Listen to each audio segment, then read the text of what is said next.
Love may require some sacrifice, but when it demands that we continually lose ourselves, perhaps we're no longer talking about love. Sacrifice is the secret language of love, but too often we confuse it with the sound of an identity crumbling away. We've been taught that to love means to consume ourselves, but a candle that burns at both ends only ends up leaving everyone in the dark. Throughout our lives, many of us have grown up breathing in phrases that sound like gospel truth. If you truly love someone, you do anything for them. A mother always sacrifices without ever complaining. A good partner always puts the other's well-being above their own. To love, ultimately, means knowing how to give things up. These are words that carry a noble, almost epic ring to them, and they hold a partial truth. Every authentic relationship, whether romantic, a friendship, or with family, requires openness and patience.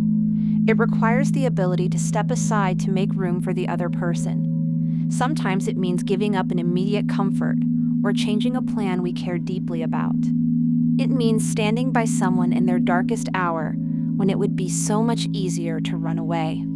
This is the kind of sacrifice born from fullness, not emptiness. It is a conscious and free choice that never diminishes the person making it. It doesn't erase our dignity, and it never demands that one person carry the weight of the entire world on their shoulders. Yet there is another form of sacrifice, far more silent and far more dangerous. The kind that slowly convinces us our worth depends entirely on how much suffering we can endure. The belief that loving someone means systematically ignoring our own needs to meet theirs, always staying silent just to keep the peace, forgiving everything, even when the line of respect has been crossed again and again, justifying someone else's harmful behavior in the name of some supposed greater good, feeling constantly responsible for the happiness or mood of those around us. When this mindset takes root deep down, the boundary between love and self-erasure disappears. We begin to believe that our pain is undeniable proof of how deeply we feel. We convince ourselves that the more it hurts, the truer the love must be. But we have to pause for a moment and ask ourselves, is this really the nature of love? Think of an ancient tree standing in a meadow. To grow and thrive, it gives its fruit, its shade, and the oxygen it breathes out.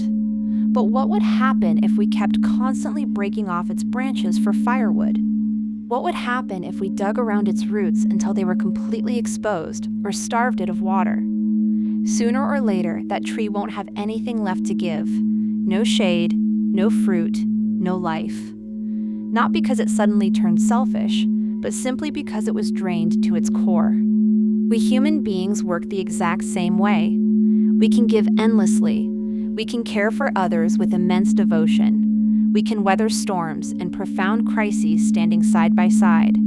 But no one can love in a healthy way if day after day they completely lose touch with who they are. Authentic love never asks you to stop existing as an individual. It doesn't demand that you silence your voice or bury your deepest desires. It never turns sacred self-respect into an unbearable burden of guilt. And yet, so many people grow up believing the opposite, convinced that self-denial is the highest virtue. Because they saw their parents live that way or absorbed it from the stories of their childhood. They learned that the person who always says yes is the good one, the one worthy of praise. While anyone who tries to set a boundary, anyone who says, "I won't accept this," gets labeled as selfish. We need to realize, though, that a boundary is not a wall that divides us. It's more like a doorway that guards what comes and goes, protecting the sacred space of our soul. It allows love and beauty to enter, without letting destruction and disrespect walk right in. Saying no to what harms us doesn't mean we stop loving the other person. On the contrary, it means protecting the very part of ourselves that makes loving them possible in the first place. If we destroy ourselves in the process of loving someone, what will be left of us to offer them? One of our culture's greatest misconceptions has been turning self-erasure into a form of secular sainthood. As if a person's value grows the less space they take up in their own life. But the truth is, a healthy relationship only works when both people are allowed to grow, when both partners can breathe freely without feeling indebted just for existing, when every voice has the right to be heard, even when expressing disagreement or a different need.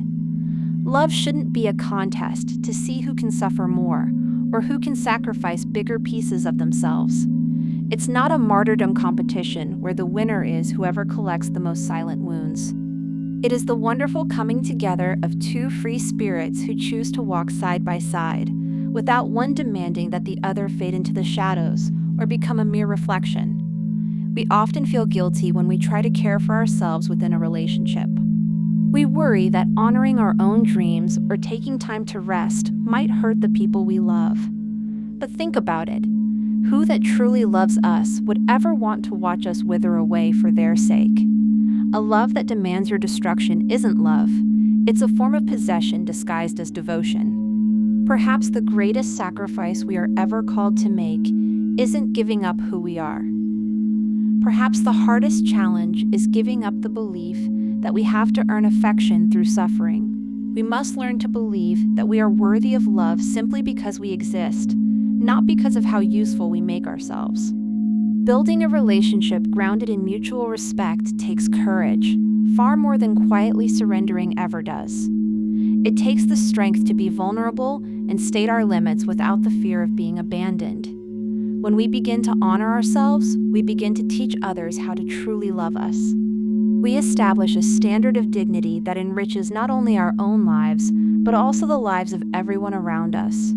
Because a whole, centered person is capable of an infinitely deeper love than someone living in resentment. Healthy sacrifice is an investment in we, but we cannot exist if I is erased.